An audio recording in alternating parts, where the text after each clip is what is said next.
हमारे पास जो टॉपिक होने वाला है वो ये होने वाला है कि राजस्थान के भौगोलिक क्षेत्र के उपनाम हम यहाँ पे पढ़ने वाले हैं। और सबसे इम्पोर्टेंट थिंग्स ये रहेगी कि इसके अंदर वो सभी पठार जो है हमने यहाँ पे कवर कर दिए गए, जो आपके एग्जाम्स के अंदर या आरएस प्री जैसे एग्जाम्स के अंदर पूछे जाते हैं।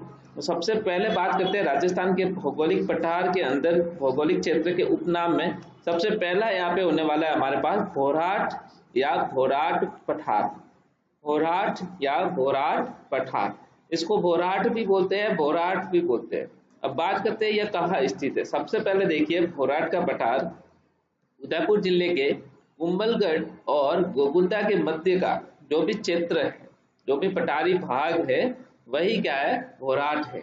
तो आज के बाद यदि कभी क्वेश्चन आपके पास ऐसे निकल के आता है तो आपको सबसे पहले तो ये समझ में आया कि भोराट का पठार कहाँ स्थित है। तो उदयपुर जिले के कुंभलगढ़ और गोकुंदा के मध्य का जो पठारी क्षेत्र का भाग है, वही क्या है, भोराट का पठार है। क्योंकि देखिए वहां की जो जलवायु प्राय कैसी होती है, उष्ण कटिबंधीय वर्ण होती है। कैसी होती है, उष्ण कटिबंधीय होती है। क्योंकि वहां की मानसून भी ऐसी ही होती है, जिसमें गर्मियों में जो तापमान होता है वो कैसा होता है, उच्च होता है, मतलब ज्यादा होता है। और मानसून के दौरान क्षेत्र में भारी बारिश भी होती है। इसलिए आपने उदयपुर में देखा होगा तो उदयपुर क्षेत्र ठंडा भी है और पहाड़ी इलाका है पूरा, इसलिए वहां की जलवायु हमेशा, आपने कभी उदयपुर की तरफ आप गए होंगे तो आपने नोटिस किया होगा पहाड़ियों में कभी भी आग भी लग जाती है। क्यों? क्योंकि इतना उच्च ताप होता है कि पहाड़ियों में भी आग लग जाती है। तो यही है कि वहां पे बारिश भी ज्यादा होती है, भारी बारिश भी होती है। और यह आपको समझ में आया कि भोराट का पठार कहाँ स्थित है। तो वो भी आपको बताया कि भोराट का पठार कुंभलगढ़ और गोकुंदा के मध्य पठारी क्षेत्र जो भी भाग है, वही भोराट का पठार है। बात करते हैं लासड़िया का पठार। अब लासड़िया का पठार क्या है, तो देखिए ये सबसे पहले थिंग्स यही आएगी कि यह उदयपुर जिले के जो जयसमंद है, जयसमंद से आगे का जो कटाफटा पठारी क्षेत्र का जो भाग होता है, उसी को कहते हैं लासड़िया का पठार। तो ये निकल के आया कि जब आप उदयपुर जिले के अंदर गए होगे तो जयसमंद की तरफ आप जब निकलते हो तो वहां पे जो कटाफटा पठारी क्षेत्र का जो भाग आता है वह लासड़िया पठार होता है, जिसके अंदर हम बात करते हैं। मध्य प्रदेश के सागर जिले में एक महत्वपूर्ण भौगोलिक क्षेत्र के रूप में इसे जाना भी जाता है। और यह पठार अपने प्राकृतिक सौंदर्य, जैव विविधता, सांस्कृतिक महत्व के लिए क्या है, प्रसिद्ध है। अब देखिए लासड़िया का पठार मुख्य रूप से आदिवासी समुदाय का क्या है, निवास स्थान भी है। यहाँ के प्राकृतिक संसाधन स्थानीय जीवन का अहम हिस्सा भी है। आपने देखा होगा आदिवासी जीवन आज भी यहाँ पे पहाड़ी क्षेत्र के इलाके पे रहती है और वहां पे कई प्रकार, अब तो देखो समझदार भी हो गए तो खेती बाड़ी भी करते हैं, पढ़ने भी जाते हैं, लेकिन आज भी अपना निवास स्थान जो है वो पहाड़ी क्षेत्र पर बनाया हुआ है। तो यही कहते हैं कि ये आदिवासी समुदाय का क्या निवास स्थान भी है। तो लासड़िया का पठार आपको यह समझ में आया कि जयसमंद के आगे जो कटापटा भाग आता है, पठारी क्षेत्र होता है, उसी को लासड़िया पठार कहते हैं। तो बात करते हैं गिरवा।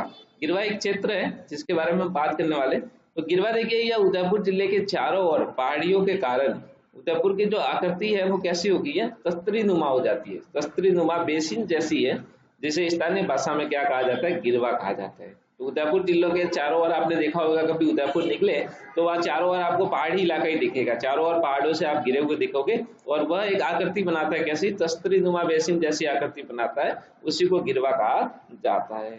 तो बात करते हैं देशहरो। देशहरो यह उदयपुर में जरगा और सिरोही के पहाड़ियों के बीच का क्षेत्र हरा भरा रहने के कारण इसको देशहरो भी कहा जाता है। आप जब पिंडवाड़ा होते हुए निकलते हो, जब उदयपुर की ओर निकलते हो, सिरोही से होते हुए निकलते हो, तो आप देखो कि वहां का क्षेत्र थोड़ा हरा भरा है। हरा भरा इसलिए है कि उदयपुर के अंदर बारिश होती रहती है और वहां हमेशा आप देखोगे तो झाड़ियां दिखेगी आपको, पहाड़ी क्षेत्र है, इलाका है, जंगल जैसा इलाका है। तो वहां पे आपको हरा भरा क्षेत्र दिखता है, आपको आनंद भी आता है, लोग घूमने के लिए भी जाते हैं। तो उदयपुर में जरगा और सिरोही के पहाड़ियों के बीच का जो क्षेत्र होता है वो सदा कैसा होता है, हरा भरा रहने के कारण जिसको देशहरो कहा जाता है। तो बात करते हैं मगरा।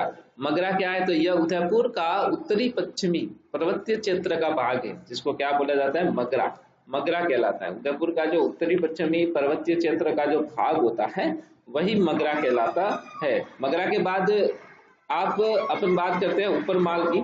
तो ऊपरमाल में यहाँ पे देखें तो यह चित्तौड़गढ़ जिले के फरोज, अब देखिए चित्तौड़गढ़ जिलों के भैंसरोडगढ़ जो है, भैंसरोडगढ़ से लेकर भीलवाड़ा के बिजोलिया तक का जो पठारी भाग होता है उसी को ऊपरमाल कहते हैं। ऊपरमाल के अंदर हम बात करें तो ये चित्तौड़गढ़ जिले के भैंसरोडगढ़ जो आता है वहां से लेकर भीलवाड़ा के बिजोलिया तक का जो पठारी भाग का क्षेत्रफल होता है उसी को अपन कहते हैं यहाँ पे ऊपरमाल। अब बात करते हैं नाकोड़ा पर्वत और छप्पन की पहाड़ियां। नाकोड़ा पर्वत के नाम सुनते ही आपके दिमाग में आता होगा तो आप भी जसोल गए होंगे बाड़मेर की तरफ, तो जसोल से जस्ट 7 या 8 किलोमीटर पड़ता है नाकोड़ा जैन मंदिर जो बहुत ही फेमस भी है। तो देखिए ये बाड़मेर जिले के सिवाना ग्रेनाइट पर्वतीय क्षेत्र में नाकोड़ा में स्थित गोलाकार पहाड़ियों का समूह जो नाकोड़ा पर्वत कहलाता है। नाकोड़ा पर्वत की जब बात आए जिसे छप्पन की पहाड़ियों के नाम से भी जानते हैं, तो ये बाड़मेर जिले के सिवाना ग्रेनाइट पर्वतीय क्षेत्र पे भाग में क्या है ये स्थित है और ये कैसा है गोलाकार पहाड़ियों का समूह है, इसीलिए इसको नाकोड़ा पर्वत कहते हैं। बात करते हैं अब छप्पन का मैदान। छप्पन की पहाड़ियां अलग है, छप्पन का मैदान अलग है। छप्पन का मैदान जो है वो बांसवाड़ा जिले के प्रतापगढ़ जिले में।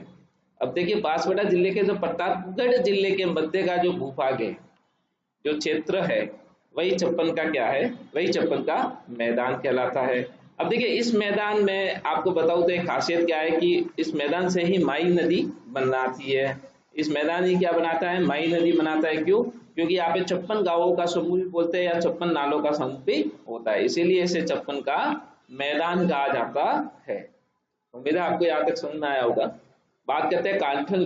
कांठल क्या है, तो यह माही नदी के किनारे किनारे यानी कंठा, प्रतापगढ़ का जो भूभाग का क्षेत्र वो क्या है, कांटल है, इसलिए माई नदी को कांटल की क्या कहा जाता है, गंगा भी कहा जाता है। एक क्वेश्चन निकल के आता है, बहुत ही अच्छा क्वेश्चन है कि बताइए माई नदी को और किस नाम से जानते हैं, तो कांटल की गंगा के नाम से भी जानते हैं और इस नाम से भी कहा जाता है। तो कांटल क्या है, तो माई नदी के किनारे किनारे जो कंठा यानी प्रतापगढ़ के जो भूभाग का क्षेत्र है ना, उसी को अपन क्या कहते हैं, कांटल कहते हैं। और माई नदी कांटल की गंगा भी कहा जाता है।